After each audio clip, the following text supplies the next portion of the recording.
जब कभी भी हम ग्लोबल वार्मिंग या क्लाइमेट चेंज शब्द को सुनते हैं तो हमारे मन में एक डर की भावना पैदा होती है। और हो भी क्यों ना, ग्लोबल वार्मिंग एक ऐसी भयानक स्थिति है जिससे पूरी धरती आज गुजर रही है। ऐसा नहीं कि सिर्फ हम इंसान ही इस ग्लोबल वार्मिंग से परेशान हैं, बल्कि धरती पर रह रहे हर छोटे बड़े जीव और पेड़ पौधे भी इसके चपेट में हैं।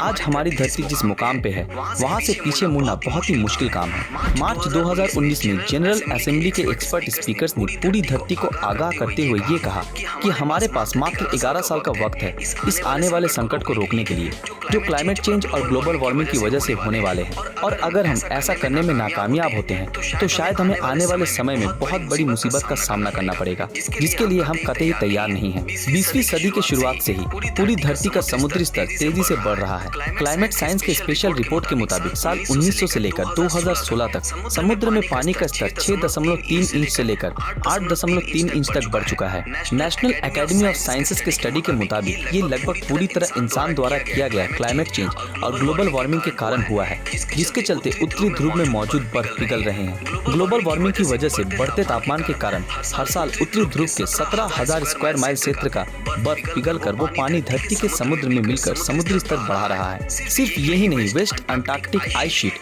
जिसे WAIS के नाम से भी जाना जाता है, जिसमें 3 बड़े ग्लेशियर्स मौजूद हैं जो ग्लोबल वार्मिंग के चलते बड़ी तेजी से पिघल रहे हैं। इन तीनों ग्लेशियर से पिघलकर ये पानी हर साल 0.0094 इंचेस पूरी धरती के समुद्र का स्तर बढ़ा रहा है। एक रिसर्च में ये पाया गया है कि ये WAIS में मौजूद ग्लेशियर्स आने वाले 100 सालों में पूरी तरह से पिघलकर गायब हो जाएंगे। लेकिन अगर धरती ऐसे ही गर्म होती रही और ग्लोबल वार्मिंग का रेट अगर ऐसे ही बढ़ता रहा तो इस WAIS को पूरी तरह पिघलने में मात्र 300 सालों का वक्त लगेगा। ग्रीनलैंड के आइस शीट का भी कुछ ऐसा ही भयानक हाल है। जेम्स हैंसेन, जो कि अमेरिका के एक सहायक प्रोफेसर और climate science awareness and solution के डायरेक्टर हैं, उनके मुताबिक साल 2100 तक ग्रीनलैंड के आइस शीट पूरी तरह से पिघल जाएंगे और जिस वजह से पूरी धरती के पानी का स्तर लगभग 23 फीट तक बढ़ जाएगा, जिस वजह से 10 मिलियन से भी ज्यादा लोग प्रभावित होंगे और साथ ही साथ वन्य जीव जंतुओं पर भी इसका खतरनाक प्रभाव पड़ेगा।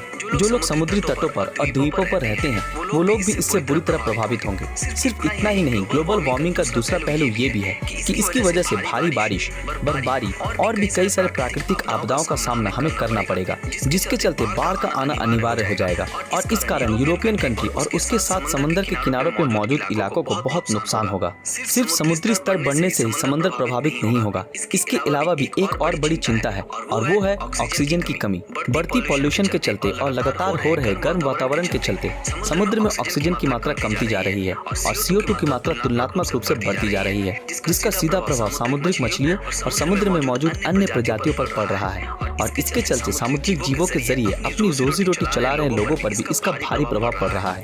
एक रिसेंट रिसर्च से ये पाया गया है कि धरती के समुद्र में ऑक्सीजन की मात्रा पिछले 5 दशकों में 2% कम हो चुकी है। सामुद्रिक जीवों के लिए ऑक्सीजन की मात्रा सटीक होना बेहद जरूरी है।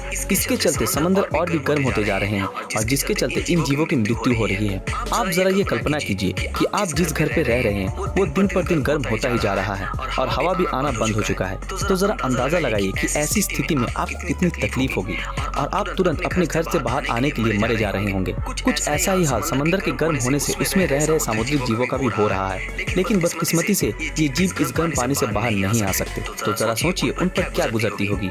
हमें जब भी ज्यादा गर्मी लगती है तब हम या तो अपनी घर की खिड़की खोल लेते हैं या फिर AC ऑन कर लेते हैं, लेकिन ये जीव जंतु और पेड़ पौधे इसी गर्मी को हर रोज बर्दाश्त करते हैं और अपना दर्द किसी को भी बता नहीं सकते और इन सब के जिम्मेदार सिर्फ और सिर्फ हम इंसान ही हैं। दिन पर दिन धरती के गर्म होने के कारण बहुत सारे पेड़ पौधे और जंतु इस मुश्किल का सामना करने में असमर्थ हैं और हर रोज खुद को बचाने की लड़ाई लड़ रहे हैं, जिसके चलते बहुत सारे प्रजाति विलुप्त के कगार पर आ चुकी है। कुछ प्रजाति के जीव और पेड़ पौधे खुद को इस परिस्थिति में ढालने में कामयाब हुए हैं, वहीं कुछ प्रजाति इस स्थिति से विलुप्त होते चले जा रहे हैं। यूरोप में इसके काफी कड़े नतीजे देखने को मिले हैं, जिसमें से सबसे पहला है हजारों की तादाद में जीव जंतु की विलुप्ति, फसलों के उत्पादन में भारी कमी, समुद्री स्तर का बढ़ना और भारी मात्रा में जीव जीव जंतुओं की विलुप्ति ये तो बस शुरुआत है जिस ओर ये ग्लोबल वार्मिंग हमें ले जा रहा है। पता नहीं आने वाले वक्त में हमें और कितनी तबाही का सामना करना पड़ेगा। कुछ लोगों का ऐसा मानना है कि अभी भी धरती पर बर्फबारी होती है और कई जगहों पे काफी ठंड भी पड़ती है, और ये एक सबूत भी है कि ग्लोबल वार्मिंग अभी भी हमारी धरती को नुकसान नहीं पहुंचा रहा। लेकिन ये बिल्कुल भी गलत है। नेशनल ज्योग्राफिक द्वारा इस बात को बताया गया है कि उच्च तापमात्रा असल में ज्यादा बारिश और भारी मात्रा में बर्फबारी का कारण होता है। जरा सोचिए, जब कभी भी शाम के वक्त हमें बहुत गर्मी लगती है और वायुमंडल बहुत गर्म हो जाता है तो क्या होता है? जोरों की आंधी चलती है, बहुत जोरों से बारिश होती है और साथ ही बिजली का कड़कना सुनाई देता है। और इन सब का बस एक ही कारण है, गर्म मौसम।